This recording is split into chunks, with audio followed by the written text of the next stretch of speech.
अस्सलाम वालेकुम, GTV से मैं हूं मोहम्मद मुजम्मिल हुसैन और मैं हूं रानी सैफुल्लाह खान। हेडलाइंस आपने जानी, आपको अपडेट करें। सऊदी अरब समेत खलीजी रियासतों में ईद उल अज़हा आज मनाई जा रही है। खाने काबा में नमाज ईद अदा कर दी गई। मदीना मुनव्वरा में भी मस्जिद नबवी में नमाज ईद का इज्तिमा हुआ, जहां मुकामी अफराद और मस्जिद इंतजामिया ने कोरोना SOPs के साथ नमाज ईद अदा की। मस्जिदुल हराम और मस्जिद नबवी सल्लल्लाहु अलैहि वसल्लम में रूह परवर इज्तिमात पूरी दुनिया में बराह रास्त देखे गए। मुकामी हाजियों समेत लोगों की बड़ी तादाद ने नमाज ईद में हिस्सा लिया।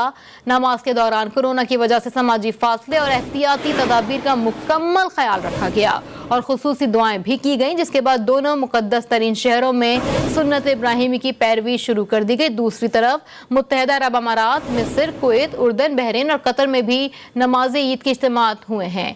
इंडोनेशिया, ईरान, मिस्र और मलेशिया में लोग सुन्नत इब्राहिमी पर अमल करते हुए आज कुर्बानी करेंगे। अमेरिका, बरतानिया और जापान में भी मुसलमान सुन्नत इब्राहिमी की पैरवी करते हुए कुर्बानी करेंगे और आज ईद मनाएंगे। पाकिस्तान, भारत समेत बेशतर ममालिक में ईद उल अज़हा कल मनाई जाएगी। ईद उल अज़हा में सिर्फ एक दिन बाकी रह गया है। कराची, लाहौर, पेशावर, कोयटा समेत मुल्क के तमाम छोटे बड़े शहरों की मवेशी मंडियों में रश बढ़ गया है। सुन्नत इब्राहिमी की अदायगी के ख्वाहिशमंद अवाम बड़ी तादाद में मवेशी मंडियों का रुख कर रहे हैं। मंडियों में व्यापारियों और खरीदारों के दरमियान भाव ताव का सिलसिला भी जारी है।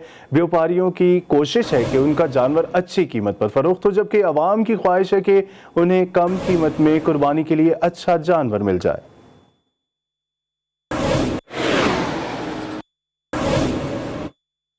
ईद कुर्बान बस अब आने को ही है और मनपसंद जानवर खरीदने के लिए मंडियों में भी रश देखा जा रहा है। लेकिन मंडियां तो आसमान से बातें कर रही हैं।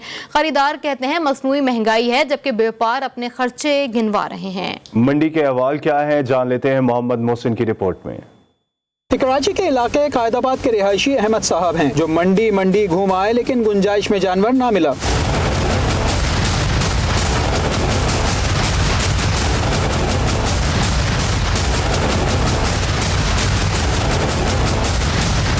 लोग खुशगवार मौसम और मजीद रश से बचने के लिए आज ही जानवर खरीदना चाहते हैं। कुछ खुशकिस्मत हैं जिन्हें मनचाहा जानवर मिल गया, जबकि कुछ कीमत में इजाफे के शाकी हैं। ये रेट जो है ना, आसमानी रेट बेच रहे हैं। ये देखिए ना आप, 2.25 लाख का 3.5 मन का जानवर कितने का होगा? कोई रेशियो निकलता है? चाहे कितना ही खूबसूरत हो, ढांचे बेच रहे हैं ये बिल्कुल। तो एक 1.25 मन 1.5 मन के 90,000। खरीदार दुआगो हैं कि बादल खुलकर बरसें ताकि मंडी कुछ नीचे आए, जबकि व्यापारी कुछ और ही दुआएं कर रहे हैं। मंडी में जानवरों की कोई कमी नहीं, लेकिन मसला है दाम का। व्यापारी चाहता है कि अच्छा दाम मिले और खरीदार चाहता है कि कम दाम मिले। सुपर हाईवे की मवेशी मंडी के 27 शहरी आर्जी मंडियों के साथ ही मलीर की बकरा पीढ़ी आने को तरजीह दे रहे हैं, जहां गाय, बैल और बकरों की बड़ी तादाद मौजूद है। व्यापारी कहते हैं कि कई अकसाम के टैक्सेस और शहर में रहने के खर्चे जानवरों की बढ़ती कीमतों की बड़ी वजह है। जहाँ से हम लोग माल खरीदते हैं वहाँ से लेकर कराची तक टैक्स होता है जानवर पे। 1000 रुपये फी चौकी पे देना पड़ता है और यहाँ पे जो खर्चे हैं वो अलहदा हैं। व्यापारी और खरीदारों की रस्साकशी अपनी जगह, लेकिन मंडियों में कुर्बानी के लिए अच्छे जानवरों की तलाश में सरगर्दा शहरियों की सुन्नत इब्राहिमी से मोहब्बत ईदनी है। कैमरामैन अली रजा के साथ मोहम्मद मोहसिन, GTV न्यूज़, कराची। जेहलम की मवेशी मंडी में बकरे की जोड़ी की धूम मच गई है। जोड़ी की कीमत 1.5 लाख रुपए बताई जा रही है। व्यापारी को ईद से पहले ही अपने जानवर के असल खरीदार की तलाश है। मज़ीद तफसीलात बता रहे हैं मिर्जा जवेर इकबाल। जी मिर्जा जवेर, अपडेट कीजिएगा। जी बिल्कुल ऐसा ही है, टाइम कम है, मुकाबला सख्त है। आज मंडी का आखिरी दिन है और मैं इस टाइम मौजूद हूँ जेहलम की मशहूर मंडी जो सी काले गुजरा के मुकाम पे लगी है। यहाँ पे अगर जो बात की जाए जानवर के वाले से, तो यहाँ पे मवेशी मंडी में मुख्तलिफ नस्लों के बैल गायें लाए गए हैं। मैं इस टाइम में मौजूद हूँ और हमारे साथ एक व्यापारी साहब मौजूद है। यहाँ पे एक जोड़ी आई है हीरा मोती, जिसकी धूम मची हुई है। उनसे जानते हैं इसके बारे में। अस्सलाम वालेकुम जी, ये जोड़ी है जी हमारे पास। इसकी 7 लाख रुपए की अमूल करते हैं हम लोग। इसके मुख्तलिफ जो लोग लेने आ रहे हैं वो इनका 6 लाख लगा रहे हैं, कोई 6.5 लाख रुपया लगा रहे हैं। जिधर हमें समझ में आई तो हम बिस्मिल्लाह करेंगे, उनके हाथ में रस्सियाँ पकड़ाएंगे जी। जी जैसा कि मालिक हजरात का कहना है कि ये जो जोड़ी है, मेरा कैमरा आपको दिखा भी सकता है, ये हीरा और मोती है और एक वाइट रंग का और एक ब्लैक कलर का बैल है। और मैं आपको बताते चलूँ, यहाँ पे जो मवेशी मंडी है, यहाँ पे साहिवाल के, मुल्तान के मुख्तलिफ नस्लों के बैल गाय लाए गए हैं और यहाँ पे इस कदर रश है। और इस टाइम ख़रीदारी के लिए सुन्नत इब्राहिम की अदायगी के लिए यहाँ पे अवाम का एक तादाद मौजूद है। जी कराची के गली मोहल्लों में भी कुर्बानी के जानवरों ने रौनक बढ़ा दी। शहरी तगड़े जानवर को खरीदने में दिलचस्पी ले रहे हैं। नॉर्थ नाज़िमाबाद में 10 मन वजनी बैल को देखने लोग दूर दूर से आ रहे हैं। मजीद जानेंगे रिजवान आहत खान से। Over to you Rizwan. Karachi शहर की कोई गली कोई मोहल्ला ऐसा नहीं मिलेगा जहां पर बकरे ना हो, गाय ना हो, ऊंट ना हो। हम इस टाइम नॉर्थ नाज़िमाबाद में मौजूद हैं और यहां भी बड़ी तादाद में हर गली के अंदर कहीं ऊंट दिखाई दे रहा है तो कहीं बैल दिखाई दे रहा है तो कहीं बकरे दिखाई दे रहे हैं। हर शख्स की ख्वाहिश ये होती है कि इस ईद पर अच्छी से अच्छी कुर्बानी की जाए। हमारे साथ इस बैल के मालिक भी मौजूद हैं, उनसे भी बात करेंगे। सर, ये कब से आपने पाला और कितने अरसे इस पे मेहनत की और किस तरह इसको खिलाया पिलाया, इसकी कोई खिदमत की है? ये हमने तकरीबन 1 साल पाला है और उसके बाद आपके सामने हैं इसके नताइज। और इस पे मेहनत जो है वो तो इस तरह की गई है कि इसको दूध, बादाम, पिस्ते, देसी घी, हर चीज़ खिलाई गई है। और कुर्बानी का जानवर है तो माशाल्लाह खुद ब खुद हसीन तर हसीन होता चला जा रहा है। जी बिल्कुल, ये हमारे साथ इससे जो इस बैल के मालिक थे, इनकी भी बात आपने सुनी। इनका यही कहना है कि इसको 1 साल इसको पाला है अपने फार्म हाउस में, इस पे मेहनत की गई है, इसको खिलाने पिलाने में कोई कसर नहीं छोड़ी गई है। इसी तरह शहर के मुख्तलिफ इलाकों में, मुख्तलिफ गलियों में खूबसूरत जानवर आए हुए हैं। उनमें ऊँट भी हैं, उनमें बैल भी हैं, उनमें बकरे भी हैं, उनमें दुम्बे भी हैं। और लोग जो हैं वो भरपूर तरीके से ईद उल जुहा की तैयारी जो है उसमें मसरूफ़ दिखाई दे रहे हैं। जी, ईद कुर्बान से एक दिन पहले बच्चे अपने प्यारे जानवरों के साथ वक्त गुजारने में मगन हैं। इसी के हवाले से आपको अपडेट करें कि ईद में एक दिन बाकी रह गया और बच्चे बड़े खुश खुरम होकर अपने जानवरों की खिदमत कर रहे हैं। इस वक्त बच्चे भी हमारे साथ मौजूद हैं साकिब सैयद के साथ। साकिब, अपडेट कीजिएगा, बच्चे कुर्बानी के जानवरों के साथ कैसे एंजॉय कर रहे हैं? जी बिल्कुल, ईद को सिर्फ एक दिन रह गया है। जैसे ईद कुर्बान करीब आते हैं तो जो बच्चे होते हैं अपने मनपसंद के जानवर, जिसमें बकरे और बैल आते हैं, वो उनका खूब इंजॉय, खूब मस्ती करते हैं। हर बच्चे की ख्वाहिश होती है कि अपने मनपसंद जानवर ख़रीद के बाज़ार में घूमे, मार्केटों में घूमे, गलियों में घूमे। इस वक्त में हम बच्चों के दरमियान में मौजूद हैं। हमने चाहा कि क्यों ना बच्चों से बात की जाए, क्योंकि बच्चे ही मन के सच्चे होते हैं। इनसे बात करेंगे। बेटा, किस तरह आपने क्या ख़रीदा है? बैल। अच्छा, बैल के लिए क्या पहना है आपने? खाल। अच्छा, इसके साथ एक दूसरी बेटी, उससे बात करेंगे। बेटा, क्या बकरों का किस तरह एंजॉय करते हैं?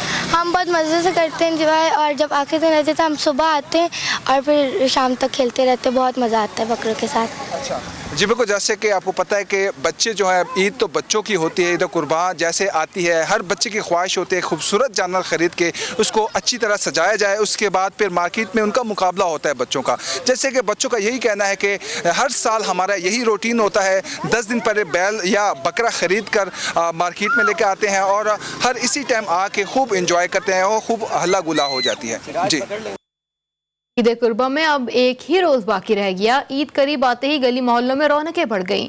बच्चे कुर्बानी के जानवरों को किस तरह खातिर मदारी कर रहे हैं, जान लेते हैं बुरहान मुस्तफ़ा से। इसका नाम मैंने हीरा रखा और मैं उसको हीरे से भी ज़्यादा चाहता हूँ। हीरा, मोती और सुल्तान, ये हैं वो नाम जो बच्चों ने अपने कुर्बानी के जानवरों को दिए हैं।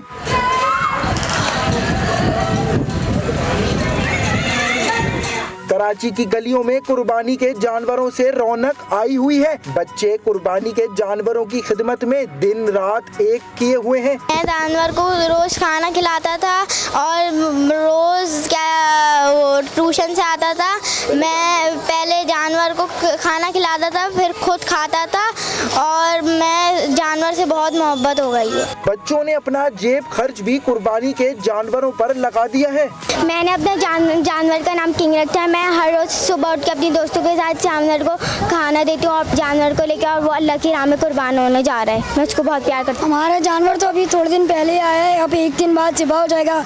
मेरे जानवर का नाम तो मैंने सुल्तान रखा है। रोज़ पहले इसको खाना देता हूँ, फिर खुद खाता हूँ। इसको खिलाते हैं, ग्राउंड लेकर जाते हैं, नहलाते हैं, खिलाते हैं, पिलाते हैं, खिलाते हैं।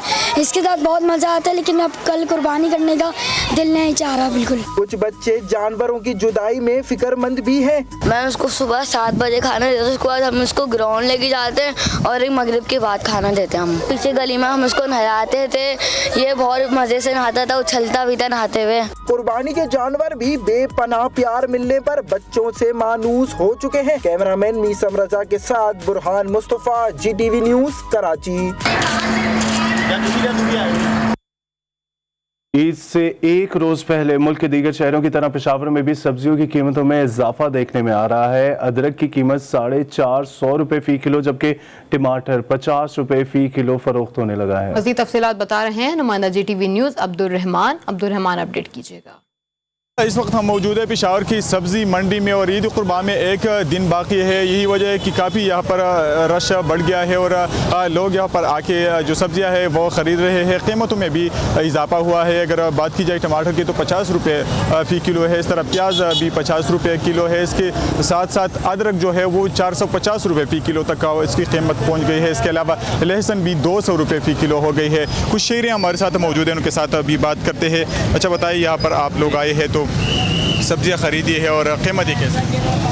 असल में सारी कीमतें जो हैं, हर चीज़ की कीमत आपको जैसे पता है कि ऊपर गई है। तो सब्जियों की चूँकि स्पेशली जो टमाटर, प्याज, आलू है, तो गोश्त का सीज़न है, आपको पता है, लीमू हो गए, अदरक, लहसुन, तो हर किसी ने ख़रीदना है गोश्त में डालने के लिए। तो काफ़ी आसमान से बातें कर रही हैं कीमतें, लेकिन ज़रूरत है तो फिर भी ख़रीदना पड़ती हैं। थैंक यू जी। बिल्कुल, ईद कुर्बान में काफ़ी ज़्यादा इस्तेमाल होता है सब्जियों का, तो यही वजह है कि शेरों का रश बढ़ गया। शेरों का ये कहना है कि कीमतों में इजाफा ज़रूर हुआ है, लेकिन फिर भी वो चटपटे खाने तैयार करने के लिए सब्जियाँ जो है वो ख़रीद रहे हैं। जी। ईद उल अज़हा की नमाज और कुर्बानी के लिए SOPs की नई गाइडलाइंस जारी कर दी गई हैं। ईद की नमाज के मुकम्मल SOPs के साथ खुली जगह या मैदान में अदा की जाएगी। नमाज मस्जिद में अदा करना पड़े तो मस्जिद के दरवाजे और खिड़कियां खुली रखी जाएंगी। NCOC ने गाइडलाइंस के मुताबिक मास्क के बगैर कोई भी शख्स ईदगाह में दाखिल नहीं होगा। कोशिश की जाए कि बच्चे, बूढ़े और बीमार अफराद घर पर रहें। ईदगाह के दाखिली रास्तों पर हर शख्स का टेम्परेचर चेक किया जाएगा। बुखार की अलामात जाहिर हों तो उसे फौरी तौर पर रोक दिया जाए। लोग समाजी राबते का ख्याल रखें और अपने घरों से वजू करके आएं। NCOC के मुताबिक कुर्बानी करते हुए कोरोना SOPs का ख्याल भी रखा जाए। गोश्त बांटते वक्त ख्याल करें कि हाथ ना मिलाएं, मास्क जरूर पहने। घरों में कुर्बानी की इजाजत नहीं होगी। घरों या रिहायशी इलाकों से दूर मखसूस जगह पर कुर्बानी गाह में कुर्बानी की जाए। ईद उल अज़हा की नमाज और कुर्बानी के लिए NCOC ने नई गाइडलाइंस जारी कर दी। मुल्क में कोरोना का जोर कम ना पड़ सका। गुज़िश्ता 24 घंटों के दौरान कोरोना के मजीद 37 मरीज इंतकाल कर गए। NCOC के मुताबिक मुल्क भर में कोरोना से मजमूई अमवात की तादाद 22,848 हो गई है। गुज़िश्ता 24 घंटों के दौरान 2,145 नए केसेस सामने आए। कोरोना वायरस के मस्बत केसेस की शरह 5.25% रही।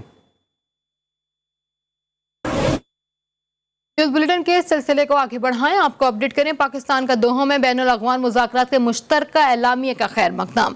तर्जुमान दफ्तर खारजा ने कहा है कि दोहा में दो तरफा अफगान मुज़ाकरात का खैर मकदम करते हैं। 2 रोज़ा मुज़ाकरात के बाद मुश्तरका एलामिया का इजरा मुस्बत पेशरफ्त है। अफगान मसले का कोई फौजी हल नहीं है। बैनुल अक़वाम मुज़ाकरात मसले का वाहिद सियासी हल है। जाहिद हफीज़ चौधरी ने मज़ीद कहा कि उम्मीद है अफगान गिरोह मुस्तकबिल में भी बामकसद मुज़ाकरात जारी रखेंगे। वज़ीर ख़ारजा शाह महमूद कुरैशी ने अफगान सफ़ीर की बेटी के मुबैना अगवा से मुताल्लिक़ हक़ाइक़ दुनिया के सामने लाने का ऐलान कर दिया। कहा, वज़ीर आज़म ने ज़ाती तौर पर वाक़े का नोटिस लिया। अफगान सफारत खाने की सिक्योरिटी को मज़ीद बढ़ा दिया गया है। अफगानिस्तान अपने सफ़ीर और सफारतकारों को वापस बुलाने पर नज़रसानी करे। अफगान वज़ीर ख़ारजा ने तहकीकात आगे बढ़ाने के लिए ताउन का यकीन दिलाया। इंसाफ के तकाज़े पूरे किए जाएंगे। हम हक़ाइक़ उनके सामने रखें, दुनिया के सामने रखें। जो इसमें मुजरिम है उन्हें बेनकाब करें। वज़ीर आज़म पाकिस्तान ने ज़ाती तौर पर इसका नोटिस भी दिया है और पूरी इन्वेस्टिगेशन को वो ओवरसी कर रही हैं। अफगानिस्तान की हुकूमत ने एक फैसला किया कि अपने एम्बेसडर को और अपने सीनियर डिप्लोमेट्स को वो रिकॉल कर रहे हैं कि हमें आपकी सिक्योरिटी का पूरा एहसास है। सिक्योरिटी पहले भी मुनासिब थी, लेकिन इस वाक़े के बाद हमने फैसला किया है कि हम उसको फर्दर बीफ अप कर रहे हैं और हमने की है, मुकम्मल ताउन करने का इरादा रखती है।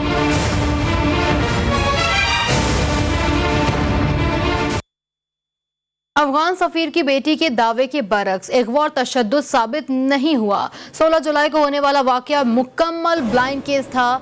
मालूम कर लिया है कि अफगान सफीर की बेटी कहां से कहां गई। आईजी इस्लामाबाद ने बड़ा दावा कर दिया, कहा हमने पूरे रूट का पता लगा लिया है। अफगान सफीर की बेटी घर से पैदल निकली और राना मार्केट से टैक्सी पर खड्डा मार्केट गई, दूसरी टैक्सी पर खड्डा मार्केट से रावलपिंडी तक गई, दूसरी टैक्सी पर यह वाकया पेश आया, तीसरी टैक्सी पर वो रावलपिंडी सदर से दामनिक हो गई। बात करेंगे मौसम की। Weather news is brought to you by general tyre की नई पावरफुल पहचान GTR, every journey has a destination. Karachi Islamabad में सुबह सवेरे बूंदाबांदी से मौसम सुहाना हो गया। काले बादलों ने डेरे जमा लिए। कराची शहर के मुख्तलिफ इलाकों में इस वक्त मौसम की क्या सूरत हाल है, जान लेते हैं। शारका कमाल हमारे साथ मौजूद हैं कराची से, और इस्लामाबाद से हमें ज्वाइन करेंगी बिस्मा रफीक। रुख करेंगे कराची का। शारका, सुबह से बारिश का हल्की हल्की बारिश का सिलसिला जारी है, क्या सूरत हाल है? जम के बादल कब बरसेंगे?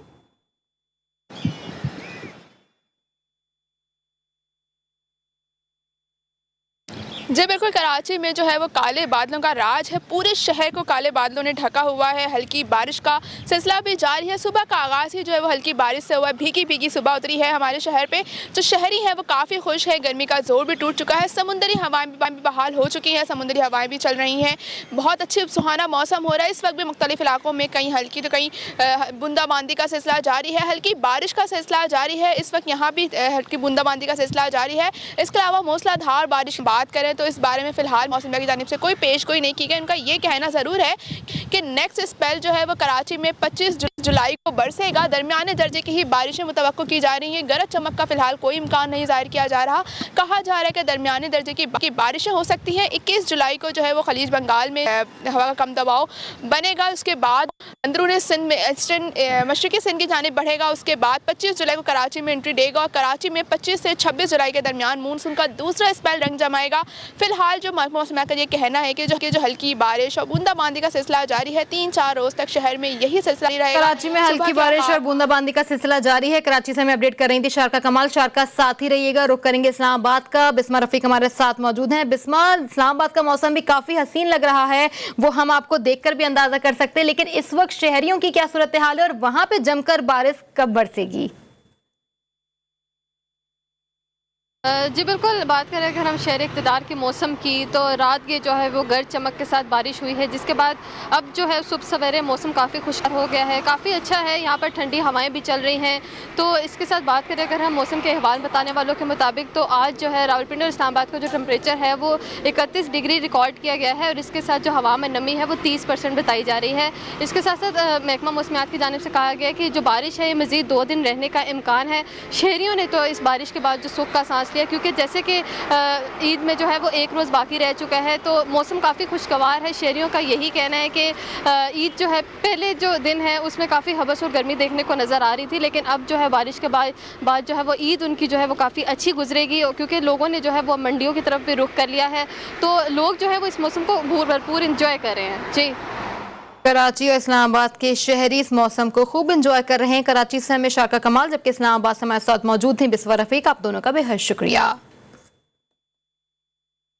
पंजाब में आज भी काले बादलों का राज है। कहीं हल्की कहीं तेज बारिश से मौसम बदल गया है। शहर इक़्तिदार में सुबह को हल्की बारिश से गर्मी की शिद्दत में कमी आ गई। लाहौर, फैसलाबाद, कसूर, ननकाना साहब, चकवाल, जफरवाल, कुंदिया, सांगला हिल में मूसलाधार बारिश से नशेबी इलाके ज़ेरे आब आ गए। खारियां और गिरदोनवा में मूसलाधार बारिश से नदी नालों में तुग़यानी की सूरत हाल है। मौसम का हाल बताने वालों ने दिन भर मजीद बारिशों की पेशन गोई की है। सफ़ीर का मनसब दुनिया में इंतहाई काबिल एहतराम और काबिल सताइश हुआ करता है। किसी भी जगह पर अपने वतन का सफ़ीर न सिर्फ बुनियादी हुकूक में बराबर का शरीक होता है, बल्कि उसके जान और माल और इज़्ज़त और आबरू की हिफाजत भी एक खास जिम्मेदारी होती है। लेकिन अफसोस के शरीयत मोहम्मदी के इल्म बरदार इमाम हुसैन के करबला पहुँचने से पहले भेजे गए सफ़ीर को कूफे में यजीद के गवर्नर ने कत्ल करवा दिया था। आज दुनिया भर में सफ़ीर इमाम हुसैन अलैहिस्सलाम हज़रत मुस्लिम बिन अकील का यौम शहादत मनाया जा रहा है। कहा शबीर ने गाजी वो देखो जान बेकूफा मेरा मुस्लिम अकेला है। शुजाअत तौहीद में यकता और फहम फरास्त में बनी हाशिम के विरसे के अमीन हजरत मुस्लिम बिन अकील ने बचपन ही से हजरत अली अलैहिस्सलाम के साए में परवरिश पाई। अफ्रीका में इस्लामी फतुहात में अहम किरदार अदा किया। जंगे सिफ़ीन और नहरवान में हजरत अली अलैहिस्सलाम के हमरकाब रहे। सन 60 हिजरी में हजरत इमाम हुसैन अलैहिस्सलाम ने यजीद की बैत से इनकार किया और हजरत मुस्लिम बिन अकील को 4 शव्वाल को सफीर बनाकर कूफा भेजा, जहां आपके हाथ पर 18,000 से ज्यादा अफराद ने इमाम हुसैन अलैहिस्सलाम की बैत की। ऐसे में हालात बदले और उबैदुल्लाह इब्ने ज़ियाद के गवर्नर कूफा बनने के बाद आपको अहले कूफा ने तन्हा छोड़ दिया। हजरत मुस्लिम बिन अकील ने बहादुरी से हालात का मुकाबला किया। 8 ज़िलहज को उबैदुल्लाह इब्ने ज़ियाद ने धोखे से इमाम हुसैन के सफीर और चाचाजाद भाई को गिरफ्तार किया और 9 ज़िलहज को कूफे के दारुल अमारा से नीचे गिराकर शहीद कर दिया। आपका सर काटकर यजीद को दमिश्क भिजवा दिया गया और धड़ कूफे के कस्साबों के महल्ले में शरीर बच्चों के हवाले कर दिया गया। आपके 2 बेटों को जो आपके साथ थे गिरफ्तार किया गया और जिंदान से फरार होने के जुर्म में 1 साल बाद ईद के दिन शहीद कर दिया गया। Welcome back. ब्रेक के बाद आपको अपडेट करें, कराची के इलाके कोरंगी मेहरान टाउन में पुलिस अफसर को बेटे ने कत्ल कर दिया। इंस्पेक्टर दीदार अब्बास को सर और बाजू में 2 गोलियां लगी हैं। मजीद क्या तफसीलात हैं जान लेते हैं नुमाइंदा जी न्यूज़ बुरहान मुस्तफ़ा से। बुरहान, अपडेट कीजिए। जी बिल्कुल, से कत्ल किया है। पुलिस तहकीकात कर रही है। फायरिंग से कत्ल होने वाले इंस्पेक्टर दीदार अब्बासी एसएचओ मेमनगोड़ खालिद अब्बासी के बड़े भाई थे और मखदूम को जाती तनाजे पर बेटे ने 2 गोलियां मारी है जो उसके सर और बाजू में लगी है और दीदार अब्बासी मौके पर ही जाँ भाग हो गया। मुलजिम बेटा जिसका नाम कामरान अब्बासी है वो मौके से फरार है, जिसकी गिरफ्तारी के लिए पुलिस कोशिश कर रही है और मकतूल इंस्पेक्टर दीदार अब्बासी एसआईयू दरक्षा थाना में तैनात थे, जबकि वाक़े की वजूहात के तयन के लिए पुलिस मज़ीद तहकीकात जो है पुलिस ने शुरू कर दी है। हमें अपडेट कर रहे थे कराची से बुरहान मुस्तफ़ा, आपका बेहद शुक्रिया। बैनुल-अक़वामी खबरों में आपको बताएं कि इराक के दारुल हुकूमत बगदाद में खुदकुश धमाके के नतीजे में 25 से ज़ायद अफराद जाँ बहक हो गए। गैर मुल्की मीडिया के मुताबिक धमाके के वक्त अल सदर टाउन की अल तारमिया मार्केट ईद की तैयारियों में मसरूफ़ अफराद से भरी हुई थी। धमाके में कई अफराद ज़ख्मी हुए जबकि मुतादिद दुकानों को भी नुकसान पहुँचा। इस्लामिक स्टेट दाइश ने धमाके की जिम्मेदारी कबूल कर ली है। एक बयान में दाइश ने कहा कि हमारे एक कारकुन ने यह खुदकुश हमला किया है। 6 माह बाद ये बगदाद में सबसे मुहलिक तरीन हमला है।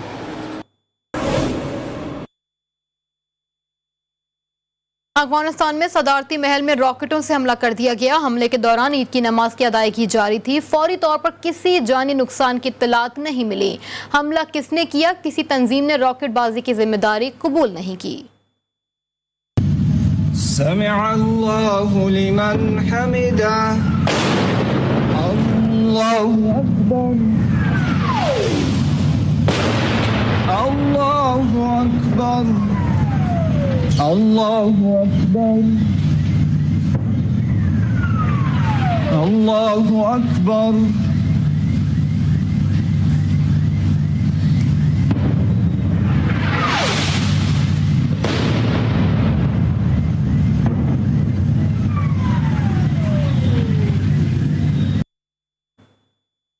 खेलों की खबरों में आपको बताएं कि पाकिस्तान इंग्लैंड T20 सीरीज़ का तीसरा और फैसला कुन मैच आज मैनचेस्टर में खेला जाएगा। पाकिस्तान ने पहला और इंग्लैंड ने दूसरा मैच जीता। सीरीज़ 1-1 से बराबर है। तीसरे और फैसला कुन मैच में दोनों टीमों में 1 से 2 तब्दीलियों का भी इम्कान है। कप्तान बाबर आजम सीरीज़ जीतने के लिए पुरुमीद हैं, कहते हैं कामयाबी के लिए पूरी टीम मेहनत कर रही है। उम्मीद है तीसरे मैच को जीतकर सीरीज़ इख्तिताम कामयाबी के साथ करेंगे। उनका मजीद कहना था कि दौरा इंग्लैंड में पाकिस्तान को वनडे सीरीज़ में वाइट वॉश का सामना करना पड़ा था, लेकिन T20 सीरीज़ में हम यकीनन जीत जाएंगे।